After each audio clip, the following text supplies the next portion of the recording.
오늘 성경 말씀은 출애굽기 34장 1절로 9절입니다.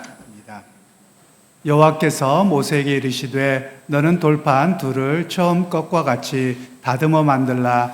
내가 깨트린 처음 판에 있던 말을 내가 그 판에 쓰리니 아침까지 준비하고 아침에 시내산에 올라와 산꼭대기에서 내게 보이되 아무도 너와 함께 오르지 말며 온 산에 아무도 나타나지 못하게 하고 양과 소도 산 앞에서 먹지 못하게 하라. 모세가 돌판 둘을 처음 것과 같이 깎아 만들고 아침에 일찍이 일어나 그 두 돌판을 손에 들고 여호와의 명령대로 시내산에 올라가니 여호와께서 구름 가운데에서 강림하사 그와 함께 거기 서서 여호와 이름을 선포하실세. 여호와께서 그의 앞으로 지나시며 선포하시되 여호와라 여호와라 자비롭고 은혜롭고 노하기를 더디하고 인자와 진실이 많은 하나님이라. 인자를 천대까지 베풀며 악과 과실과 죄를 용서하리라. 그러나 벌을 면제하지는 아니하고 아버지의 악행을 자손 3, 4대까지 보응하리라. 모세가 급히 땅에 엎드려 경배하며 이르되 주여 내가 주께 은총을 입었거든 원하건대 주는 우리와 동행하옵소서. 이는 목이 뻣뻣한 백성이니이다. 우리의 악과 죄를 사하시고 우리를 주의 기업으로 삼으소서. 아멘.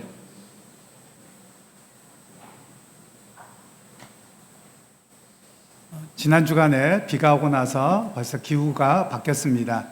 제법 쌀쌀해지기도 했고요. 물론 어떤 분들은 아직 반팔 입으신 분들도 계시고 어떤 분들은 긴팔 입으시는 분들도 있는 것 같습니다. 환절기가 되었는데 여러분들 건강 잘 챙기시기를 바라고요. 또 잘 적응하실 수 있기를 바랍니다. 사실 한국 사회의 기후가 적응하기가 쉽지 않다고 이야기합니다.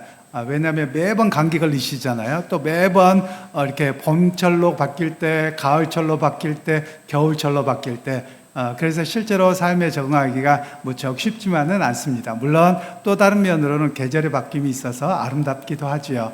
그런 가운데 우리가 잘 적응해서 여러분들 건강 상하지 않도록 그렇게 또 감기 걸리지 않도록 유의하시면 좋겠습니다.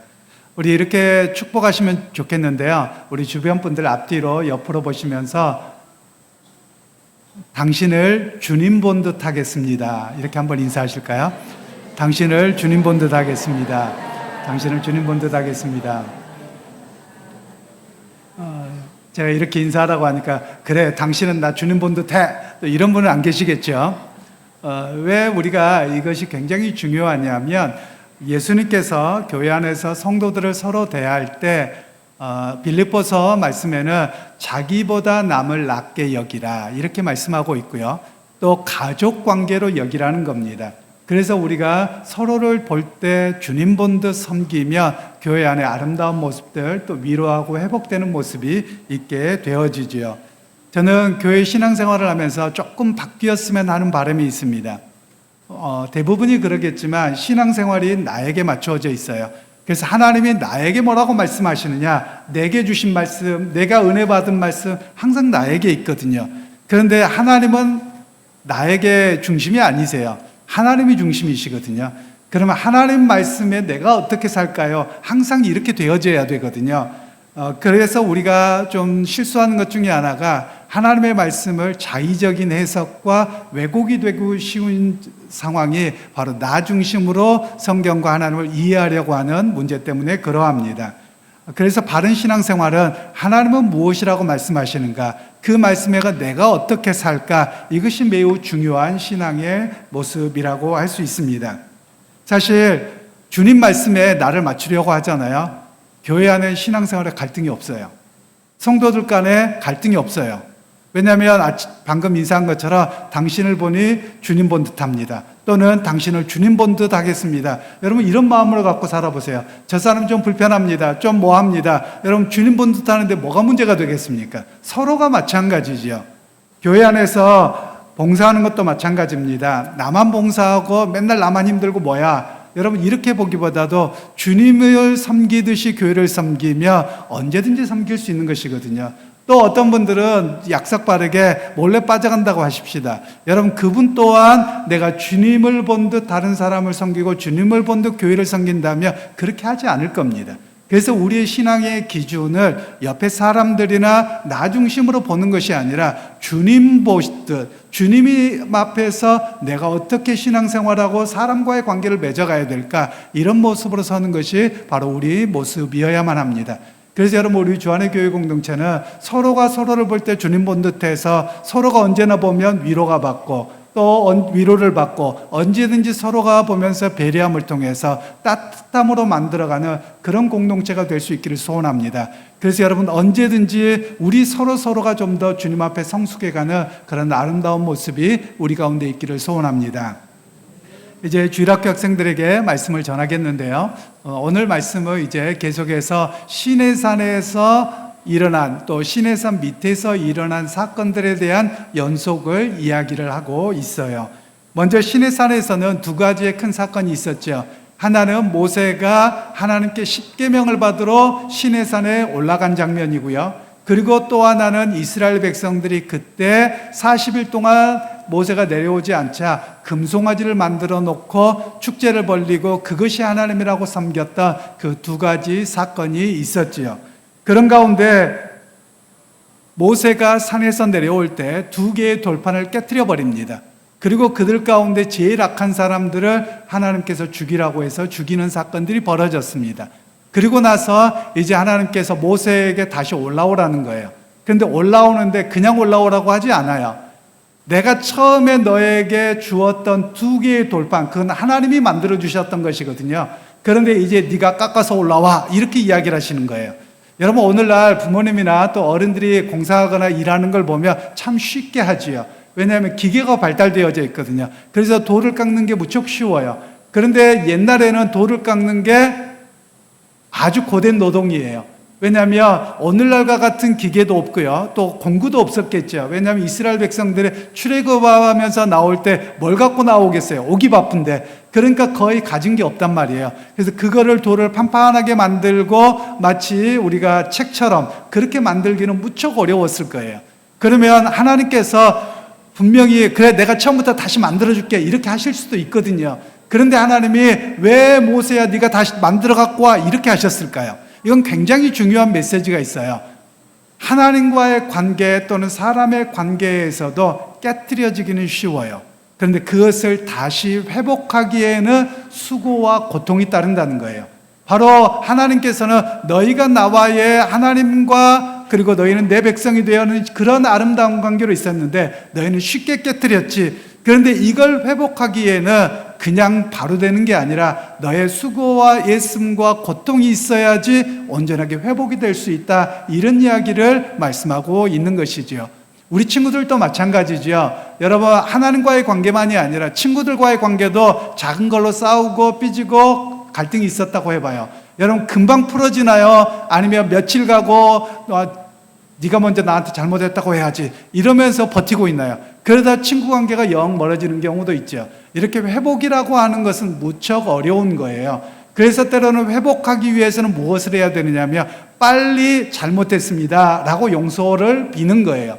우리 친구들은 부모님과의 사이 속에서 어떻게 하나요? 내가 잘못해놓고 끝까지 버티나요? 제가 저희 집에 형, 누나, 형, 그리고 제가 막내거든요. 이렇게 봤더니 지혜가 생기더라고요. 끝까지 잘못 안 했다고 버티면 어떻게 돼요? 더 혼나기만 하더라고요. 그런데 혼나기 전에 잘못한 게 생각나면 먼저 가서 엄마 잘못했어요. 그러면 뭐 하죠? 엄마가 용돈도 주더라고요. 상을 주더라고요. 그래서 제가 배운 것이 뭐냐면 이스라엘 백성도 마찬가지고 하나님 앞에 잘못한 것과 이것들이 바로 느껴지고 배워지면 바로 회개하고 잘못했습니다 하는 모습이 바로 신앙생활과 또 우리의 삶에서 중요한 것을 성경은 이야기하고 있다는 것이죠. 그러면서 오늘 성경에서 죄에 대해서 이야기를 하는데, 죄라고 하는 것은 관계가 깨어진 거예요. 하나님과의 관계가 깨어진 거예요. 우리 친구들 교회에 그러면 제일 중요한 게 뭘까요? 상징이라고 할까요? 보통 십자가를 이야기하죠. 십자가를 이야기할 때는 하나님과 우리의 관계가 깨어진 것이 회복되고, 또 옆으로 그을 때는 사람과 사람의 관계가 회복되어져 간다, 이런 의미가 십자가의 의미로 우리가 알려지고 있지요. 그래서 우리가 매번 해야 될 일들은 하나님과의 관계가 회복되는 자리로 오는 것은 예배의 자리로 나오는 것이고요, 사람과 사람의 관계가 회복되어지는 것은 내가 실수가 있을 때 마음을 다해서 미안하다라고 할 때 그 관계가 회복되어지는 것을 말씀하고 있지요. 그러면서 오늘 하나님께서는 모세에게 돌판에다 새겨주세요. 왜 돌판에다 새겼을까요? 옛날엔 종이가 잘 없었거든요. 이때는 종이가 아예 없을 때예요. 이때는 뭘로 했냐면 우리 친구들이 갈대라는 것을 알지 모르겠네요. 우리 친구들이 어디 가을철에 강이나 천 같은 데 가보면 갈대가 있을 거예요. 이런 갈대 같은 것들을 이 이집트에는 파피루스라고 하는데, 이것들을 짓이겨요. 그리고 이걸 잘 말려요. 그리고 나서 그것을 꽉 눌려서 거기에다 글씨를 쓰는 것이었거든요. 그런데 이렇게 하는 것에는 엄청난 수고가 많았어요. 그리고 이렇게 되면 벌레가 먹거나 뭐하거나 그러면 금방 잊혀져 버리고 분실하기 마련이거든요. 불나면 또 마찬가지고요. 그래서 많은 경우에는 돌에다 새겨요. 돌에다 새기면 며칠을 갈까요? 목사님 며칠 안 가요. 몇 년 가요. 몇 년 안 간 것만이 아니고 몇백 년도 가고요, 몇천 년도 가요. 그래서 하나님께서 이렇게 돌에다 새겨주시는 이유가 있어요. 지워지지 않게 하라는 거예요. 너희가 나의 백성이고 나는 너희 하나님이고, 너희가 믿음으로 어떻게 살아가야 될지에 대한 법을 계명으로 주셨는데, 이게 지워지지 않도록 해라, 명심해라, 이런 이야기가 돌판에 새겨준 이야기이죠. 그러면서 오늘 성경은 우리에게 말씀하고 있어요. 우리 친구들에게 마음에 깊이 새기라는 거예요.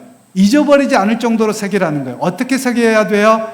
하나님의 백성입니다. 나는 하나님의 아들이고 하나님의 딸입니다. 이걸 잊어버리지 않고 살아가도록 마음에 깊이 새겨라 라는 것을 우리에게 말씀하고 있는 것이죠. 그러게 우리 친구들 학교를 가거나 학원을 가거나 또는 어디에 살거나 나는 누구입니까? 나는 하나님의 아들이고 하나님의 딸입니다. 이걸 명심하고 잃어버리지 않고 잊어버리지 않고 살아가는 우리 친구들 모두가 되기를 주님의 이름으로 축복합니다. 이제 어른들에게 말씀을 하고 있는데요. 무언가를 깨뜨렸을 때, 관계가 깨뜨려졌을 때, 하나님과의 관계가 깨뜨려졌을 때는 그냥 회복되는 것이 아니라 회복에는 많은 수고와 고통이 따름을 이야기하고 있습니다. 1절로 4절 말씀을 다시 한번 합독하도록 하겠습니다. 여호와께서 모세에게 이르시되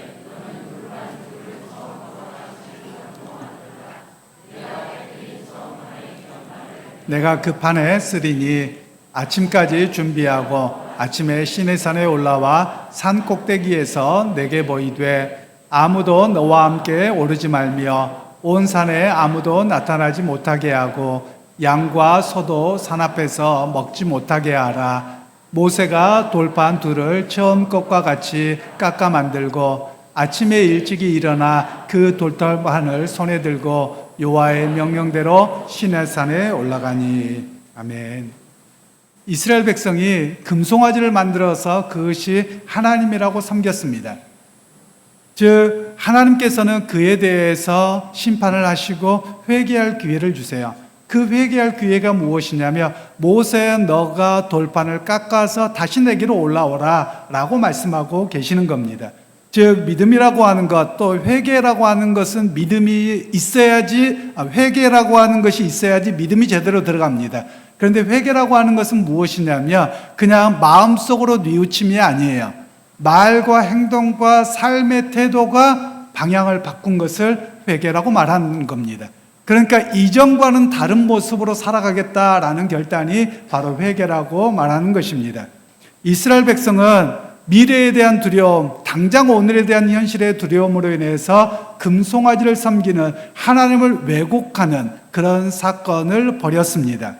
그런데 이제는 하나님께서 그들을 부르셨죠. 어떻게 부르셨습니까? 나의 백성으로 살라는 거예요. 그런데 이스라엘 백성들은 그 부름에 실패했던 것입니다.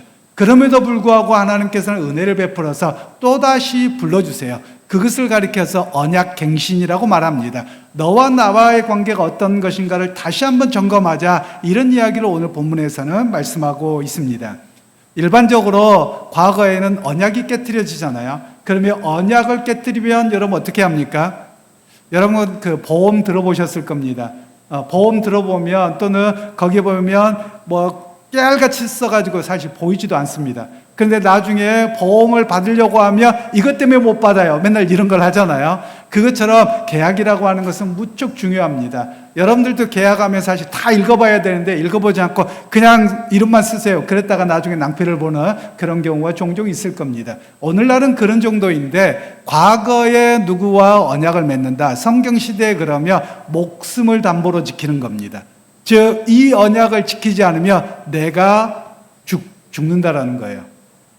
이걸 지키면 사는 것이고 이걸 지키지 않으면 죽는다. 이것이 당시의 언약관계의 모습이라고 알려져 있습니다. 그런데 이 언약관계가 깨뜨려졌을 때 하나님께서는 곧바로 죽이시지 않고요. 하나님은 사랑이 많으신 분이고 은혜가 있으셔서 그들이 회개하고 돌이킬 기회를 주셨어요. 그런데 회개하고 돌이킬 기회가 있는데 쉬운 게 아니에요. 거기에는 수많은 고통과 어려움이 동반된다, 수고가 동반된다는 사실을 우리에게 말씀하고 계시는 겁니다. 제가 이렇게 믿음 생활 가운데서 믿음 생활로 이걸 좀 설명하면 좀 더 쉬울 것 같은데요. 한 달 전쯤인가요? 우리 목요일마다 우리 전도를 합니다. 커피를 나눠드리고 음료를 나눠드립니다. 수고하고 애쓰신 분들이 너무 귀하고 감사한데요. 그런데 기도해드리고 제 방에 잠깐 올라왔는데 권사님 한 분이 전화가 왔어요. 목사님 빨리 내려오세요. 내려갔습니다. 그랬더니 어떤 분이 이제 젊은 분인데 들어오셔서 대화를 합니다. 병원에 다녀오셨는데 조금 불안하다는 거예요. 그런데 자기가 서울에 살 때는 신앙생활을 했고 부모님도 신앙생활을 잘 하신다는 거예요. 그런데 나는 하나님 앞에 그래서 기도하려고요. 뭐 이러더라고요. 그래서 한참을 들어드리고 기도해 드렸습니다. 교회는 나가세요? 교회 안 나간답니다. 사는 데는 어디세요? 그랬더니 바로 여기 위라는 거예요. 그러니까 그러면 교회 나오세요. 그리고 기도하고 회복되셔야 되죠. 라고 말씀했죠. 지금까지 안 나오시네요. 그리고 아마 2주 전쯤인데요. 저희 집에 정수기를 점검할 일이 있어서 정수기 점검하시는 분이 오셨어요. 그런데 제가 목사 칼라 옷을 입고 있으니까 좀 편안하잖아요. 이런저런 이야기를 좀 하면서 점검을 하셨습니다.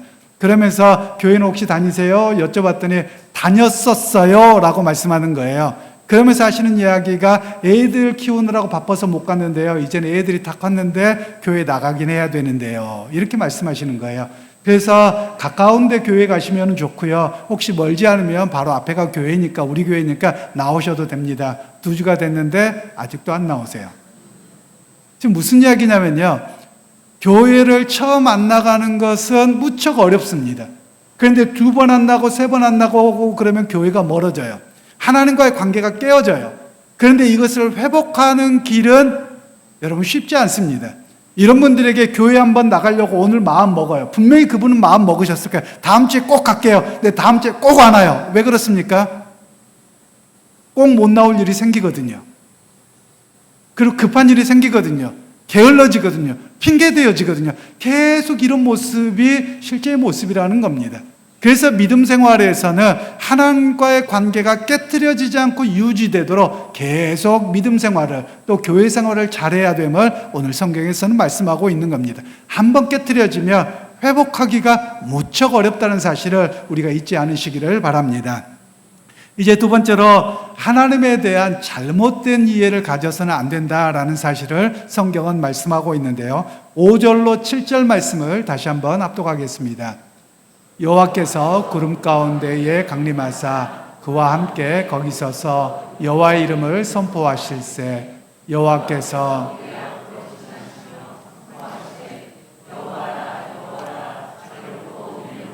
노하기를 더디하고 인자와 진실이 많은 하나님이라. 인자를 천대까지 베풀며 악과 과실과 죄를 용서하리라. 그러나 벌을 면제하지는 아니하고 아버지의 악행을 자손 3, 4대까지 보응하리라. 아멘. 우리는 하나님에 대한 상당한 왜곡을 갖고 있습니다. 하나님의 은혜만 이야기합니다. 하나님은 은혜를 말씀하시기 전에 한 가지를 말씀하세요. 공의, 올바름을 이야기하세요. 여러분, 아담과 하와가 선악을 알게 하는 나무 열매를 따먹었습니다. 우리식으로 이야기하자면 하나님 그냥 눈 감고 없는 것처럼 해주세요. 그럴 것 같은데 하나님 그렇게 안 하셨어요. 오늘 본문에도 모세가 또 이스라엘 백성들이 금송아지를 섬겼을 때 모세는 안 섬겼고요. 그때 모세가 2개의 돌판을 깨뜨렸습니다. 그러면 우리식으로 이야기하자면 이거 얼마나 힘든 일이에요. 하나님 그냥 다시 깎아주세요. 그리고 그냥 눈 감고 넘어가면 되지. 또 그렇다고 해서 우리가 하나님 안 섬긴 것도 아니고 그냥 금송아지 만들어내놓고 하나님 섬긴다고 했을 뿐이지, 조금의 내 실수일 뿐이지 뭐 그게 큰 잘못이에요. 하나님 그렇게 안 하셨어요. 하나님은 레위 지파에게 칼을 차고서 보이는 대로 죽이라고 하셨어요. 보이는 대로 죽였어요. 하나님의 공의가 세워지지 않는 상태에서 은혜는 없다라는 말씀이에요. 우리 한국교회는 은혜를 이야기할 때 그냥 덮어놓고 넘어가자, 자기 실수하고 잘못한 거 또는 죄 지은 거 아무렇지도 않은 것처럼 대충 뭉개고 넘어가는 것을 은혜라는 말로 왜곡해서 씁니다. 하나님에 대한 왜곡입니다. 하나님의 은혜에 대한 왜곡입니다. 하나님의 은혜의 또 다른 면은 마치 동전의 양면과 같이 하나님의 공의가 있습니다. 공의가 세워지지 않은 은혜는 다 가짜입니다. 그리고 눈속임일 뿐입니다. 하나님의 공의가 세워지고 그 공의에 만족하게 되고 나서 우리에게 주시는 선물이 은혜라고 하는 겁니다. 그래서 예수님의 십자가의 사건을 우리는 좀 바르게 이해해야만 합니다. 예수님의 십자가로 말미암아 내가 구원받았습니다. 그게 은혜입니다. 그런데 거기에는 뭐가 담겨져 있느냐? 아니 그냥 하나님이 너 죄 용서해 줄게, 눈 감아 줄게 이렇게 하실 수 있거든요. 그런데 이러면 뭐가 되냐면 하나님이 하나님 되심이 깨어집니다.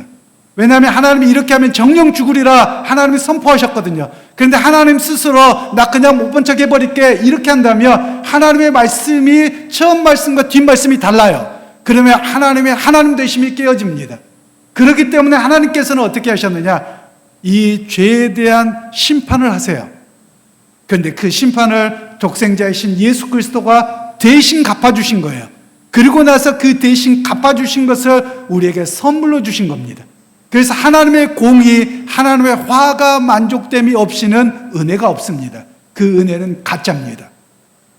눈속임이고요.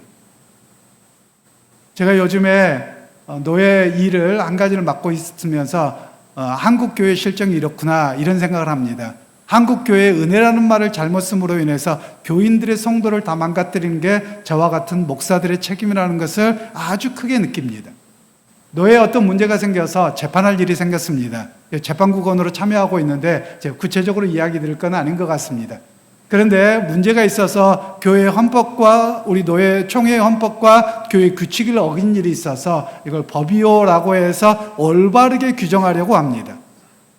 그런데 그걸 이야기하고 노예를 끝나고 나왔더니 어떤 목사님이 그러시는 거예요. 저한테 오셔서 신 목사님 법 좋아하지 마, 교회는 은혜야 뭐 이러시는 겁니다. 그래서 목사님 그렇게 이야기하지 마셔요. 옳고 그름은 세워야지요. 막 승질내고 가시는 겁니다. 그리고 최근에 봤더니 결국은 아들한테 교회를 세습하시더라고요. 그런데 그분이 평소에 노예에서 법을 맨날 어기셨거든요. 그때마다 은혜를 이야기하는 겁니다. 그러니까 엉망이 되어져 가는 겁니다. 여러분, 법이 세워지지 않으면, 올바름이 세워지지 않으면 은혜는 가짜예요. 자기의 실수와 잘못을 그냥 덮어버리는 거예요. 여러분, 그것은 하나님이 세우고자 하시는 올바름이 아니라는 겁니다. 그리고 그건 은혜가 아닙니다. 자기 멋대로죠. 지금 한국교회가 뭐든지 문제가 있으면 은혜로 합시다 맨날 이래요. 은혜가 뭡니까? 라고 물어보면 그 사람 잘못을 그냥 덮고 넘어가자는 거예요. 여러분, 이러는 건 은혜가 아닙니다. 이런 경우가 되면 뭐합니까? 무질서하자는 거예요. 멋대로 살자는 거예요. 그걸 용인하자는 거예요. 여러분, 하나님께서 그렇게 용인하지 않으셨어요. 하나님께서 그래 네 멋대로 살아라, 예수 믿든지 안 믿든지 네 멋대로 살아, 다 구원해 줄게, 다 덮어줄게. 하나님은 그렇게 안 하신다니까요. 예수님께서 십자가에 못 박혀 돌아가심으로 그 공의를 만족함으로 우리에게 예수를 주로 고백해야 되는 것이죠. 그런데 여러분, 예수를 주로 고백하고 예수를 믿는 게 쉬운 일입니까? 쉬운 일이 아니에요. 삶 속에서 어떤 자리에서 예수 믿는 삶으로 살아가고자 예수는 노력이 필요해요. 그러할 때 하나님이 내게 주신 은혜가 무엇인지를 붙들고 살아가게 하신다는 말씀이죠. 그러게 믿음의 형제자매 여러분, 하나님에 대한 왜곡하지 않기를 소원합니다. 저는 우리 한국교회가 하나님과 하나님의 말씀에 대한 왜곡을 하지 않기를 바라요. 그래서 하나님의 공의가 세워지고 그 공의 아래에서 하나님의 은혜를 경험하는 자리에 서게 되는 그런 우리 교회와 우리 모두가 되기를 간절히 소원합니다. 이제 세 번째로 어떨 때 하나님을 만나는가에 대한 이야기를 합니다. 하나님 앞에 나의 실상을 온전하게 고백하고 회개할 때 하나님이 만나주신다는 사실을 우리에게 이야기합니다. 8절과 9절 말씀을 다시 한번 합독합니다. 모세가 급히 땅에 엎드려 경배하며 이르되 주여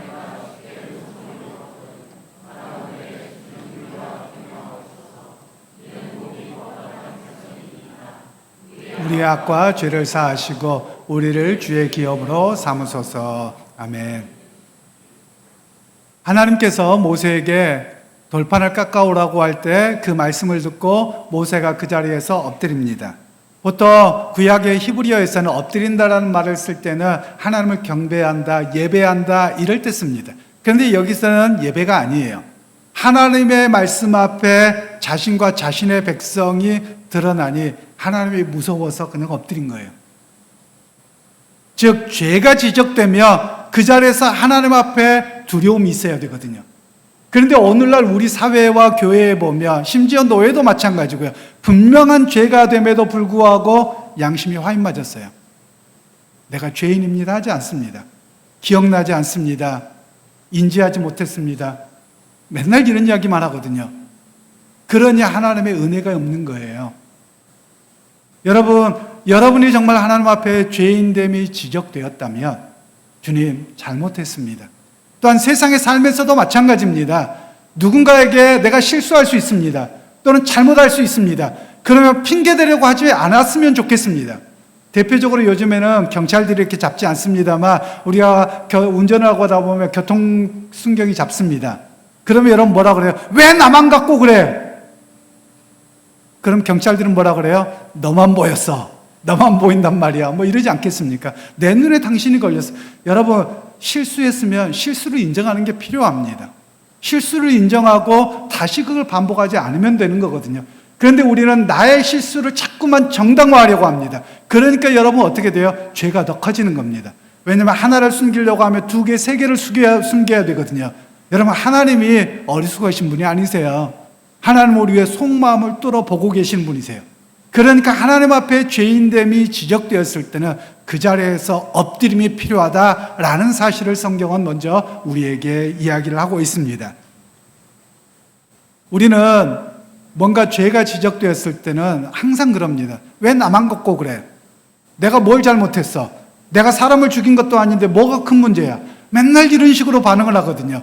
그러다 보니 갈등이 더 많고 죄가 더 만연되어져 가는 그런 모습이라는 거예요. 심지어 교회 안에서 신앙생활도 마찬가지입니다.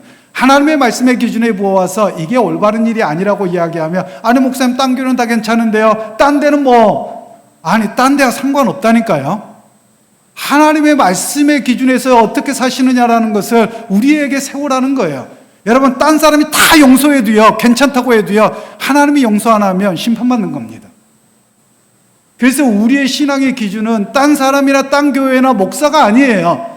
하나님이에요. 성삼위 하나님 앞에서 내가 어떻게 살아가느냐 이것을 우리의 중심으로 삼아야 됨을 오늘 성경은 말씀하고 있다는 겁니다. 그러게 여러분 뻔뻔하지 않기를 바랍니다. 세상 사람들 가운데만 뻔뻔함이 아니라 하나님 앞에 뻔뻔하지 말기를 바라요. 죄 지어놓고 오리발 내놓고 죄가 분명히 지적되면서도 아무렇지도 않은 것처럼 하나님의 말씀을 들었음에도 불구하고 내 생각대로 내 감정대로 그렇게 살아가는 뻔뻔함이 여러분 제발 사라질 수 있기를 간절히 소원합니다. 9절에 성경 번역에 조금 아쉬운 부분이 있어요. 하반절인데 이는 목이 뻣뻣한 백성이니이다 이렇게 이야기를 하고 있잖아요. 그런데 이게 원래는 법정에서 사용되어지는 표현이에요. 영어로는 이렇게 되어져 있습니다. It is true that these people are sinful and rebellious. 여러분 이 말이 뭐냐면 이것은 사실입니다. 이렇게 출발하는 거예요. 이 백성은 죄를 짓고 있는 백성이고 반역하고 있는 백성입니다. 이건 사실입니다. 법적으로 이야기하고 있는 거예요. 즉 하나님 앞에 하나님이 오셨을 때, 말씀이 있었을 때 모세는 어떻게 하느냐? 그럴 수밖에 없었고요, 내가 없어서 그래요, 이런 이야기를 하지 않아요. 주님, 그것은 사실입니다. 그리고 나서 하나님의 선처를 바라는 겁니다. 뭐라고 이야기하느냐? But forgive our sin and let us be your people. but이라는 말이 강조되어 있어요. 그러나요. 주님, 죄인인 거 맞고요, 지금도 죄를 짓고 있고요, 반역하고 있어요. 주님, 사실입니다. 그러나 주님, 우리의 죄를 용서해 주십시오. 그리고 우리를 다시 당신의 백성 삼아 주십시오. 이렇게 하나님 앞에 고백하고 있다는 것이거든요. 하나님의 백성으로 새 출발은 다른 곳에 있지 않아요. It is true that 주님, 내가 죄인인 것 맞습니다. 주님 말씀이 분명히 있는데 내 감정이 먼저고요, 내 생각이 먼저고요, 남들 다 그렇게 살아요 라고 핑계대고 살아가는 것, 그게 죄인 것 맞습니다. 이걸 먼저 고백하는 거예요. 그리고 나서 주님, 그럼에도 불구하고 나의 연약함을 용서하시고 나의 죄인됨을 용서하시고 다시 한번 호의를 베푸사, 선처를 베푸사 당신의 백성 삼아 주십시오. 이게 바로 믿음의 고백이요, 온전하게 섬이라는 사실을 우리에게 말씀하고 있습니다. 오늘 믿음의 자리에, 예배의 자리에 나온 형제자매 여러분, 하나님에 대한 바른 알을 갖고 믿음 생활을 하십시다. 하나님 앞에서 다른 사람에게 어떤 중심을 두고 다른 사람이 어떻게 신앙생활하는가를 보고 신앙생활하는 자가 아니라 하나님 앞에서 신앙생활하는 그런 저와 여러분이 되십시다. 그래서 여러분, 그것이 삶으로 어떻게 나타납니까? 옆에 성도를 바라볼 때 주님을 본 듯 섬기는 모습, 그것이 신앙으로, 삶으로 증명되어지는 것입니다. 그런 모습으로 살아내는 여러분 모두가 되시기를 주님의 이름으로 축복합니다. 그러려면 여러분 해야 될 게 있습니다. 그냥 되는 게 아니에요. 날마다 내 자신을 새롭게 결단해야 됩니다. 주님 말씀으로 내가 새롭게 하겠습니다. 주님의 찬양을 통해서 날마다 나를 새롭게 하여 주옵소서. 그 고백이 있어야 되는 것이죠. 여러분, 이 아침의 시간을 통해서 여러분의 영혼과 여러분의 삶의 태도와 삶의 많은 것들이 새롭게 되는 결단의 역사가 있기를 소원합니다. 그렇게 새롭게 되는 결단을 통해서 삶의 자리로 돌아가고 또 삶의 자리에서 믿음을 증명해내고 살아가는 그런 참된 새 언약 백성으로 살아가는 우리 모두가 되시기를 주님의 이름으로 축원합니다.